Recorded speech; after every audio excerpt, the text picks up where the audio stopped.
चांदनी अंधेरे में साहसी दोस्तों का एक समूह पहाड़ी के ऊपर परित्यक्त हवेली में भूत की तलाश में निकल पड़ा।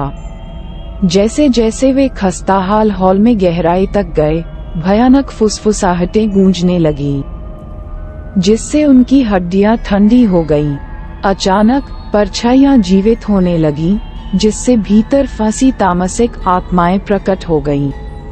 हर चरमरती फ्लोरबोर्ड के साथ उन्हें एहसास हुआ कि वे अकेले नहीं थे। जब तक वे हवेली के अंधेरे रहस्य को उजागर नहीं कर लेते, जो आत्माओं को सांसारिक क्षेत्र में बांध देता है, तब तक प्रत्येक कदम आगे बढ़ने पर अदृश्य भय का सामना करना पड़ता था। लेकिन क्या वे स्वयं भूतिया सेना का हिस्सा बनने से पहले बच निकलेंगे? जैसे जैसे समूह आगे बढ़ता गया, उनकी टॉर्च की किरणें टिमटिमाती गईं और छीलते हुए वॉलपेपर से सजी दीवारों पर नाचती हुई छाया पड़ती गई। वे अचानक एक पुरानी नर्सरी पर पहुंचे, जहां हवा ठंडी हो गई और वातावरण दुख से गाढ़ा हो गया। खिलौने बिखरे पड़े थे, समय में जमे हुए थे, मानो अपने लंबे समय से खोए हुए मालिकों के लौटने का इंतजार कर रहे हों। अचानक एक फीकी लोरी हवा में गूंज उठी, जिससे उनकी रीढ़ में सिहरन दौड़ गई। वे भागने के लिए मुड़े, लेकिन दरवाजा जोर से बंद हो गया, जिससे वे अपने खोए हुए बच्चे की तलाश कर रही एक दुखी मां की प्रतिशोधी भावना के कारण अंदर फंस गए। दहशत फैल गई, क्योंकि वे पूरी तरह से वर्णक्रमीय पकड़ से मुक्त होने की कोशिश कर रहे थे। उनकी चीखें रात के अंधेरे में खोए हुए खाली हॉलों में गूंज रही थीं। हर गुजरते पल के साथ भूतिया मां की उपस्थिति मजबूत होती गई। उसकी पीड़ा भरी चीखें रात के सन्नाटे को भेद रही थीं। व्याकुलता से समूह ने बचने का रास्ता खोजा, उनके दिल डर से धड़कने लगे। लेकिन हवेली घूमती फिरती दिख रही थी।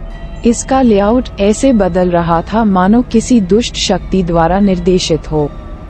जैसे ही वे अटारी पर पहुंचे, उन्हें एक प्राचीन पत्रिका मिली, जिसके पन्ने समय के साथ पीले हो गए थे। फीकी स्याही के माध्यम से उन्हें उस दुखद कहानी के बारे में पता चला जो हवेली पर घटित हुई थी। प्रेम, हानि और विश्वासघात की एक कहानी जिसने सदियों से इस निवास को अभिशप्त कर दिया था। हताशा से प्रेरित होकर उन्होंने रहस्य को उजागर करने और बेचैन आत्माओं को शांत करने के लिए समय के विरुद्ध दौड़ लगाए।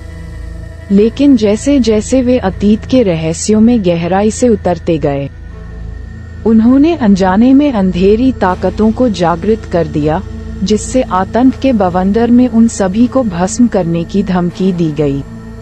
अपने साहस के लड़खड़ाने और अपनी विवेकशीलता के चरमराने के साथ वे जानते थे कि केवल द्वेषपूर्ण इकाई का डटकर सामना करके ही वे उस दुस्वप्न से बचने की उम्मीद कर सकते हैं जिसने उन्हें फंसाया था।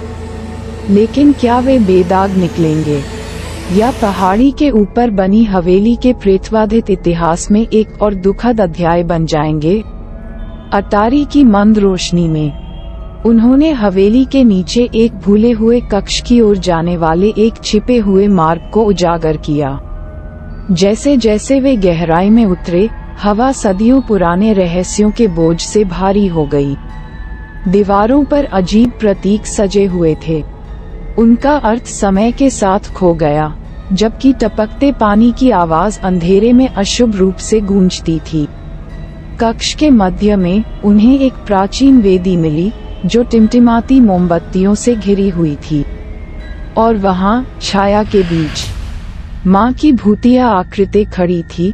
उसका अलौकिक रूप एक अलौकिक चमक के साथ झिलमिला रहा था। दुख और लालसा से भरी उसकी आंखें उनकी आत्मा को छलनी करने लगती थीं।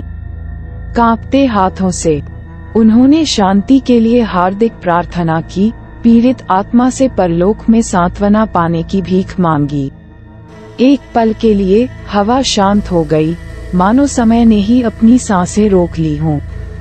और फिर एक शोकपूर्ण आह के साथ भूतिया मां आकाश में गायब हो गई। उसकी पीड़ा भरी चीखें अंधेरे में लुप्त हो गईं। जैसे ही उसके विलाप की आखिरी गूंज सन्नाटे में घुल गई, हवेली ने राहत की सांस ली। इसकी प्राचीन दीवारें अब अतीत की बेचैन आत्माओं से परेशान नहीं थीं। और जैसे ही क्षितिज पर भोर हुई, समूह गहराई से उभरा, अलौकिक के साथ उनकी मुठभेड़ ने हमेशा के लिए बदल दिया।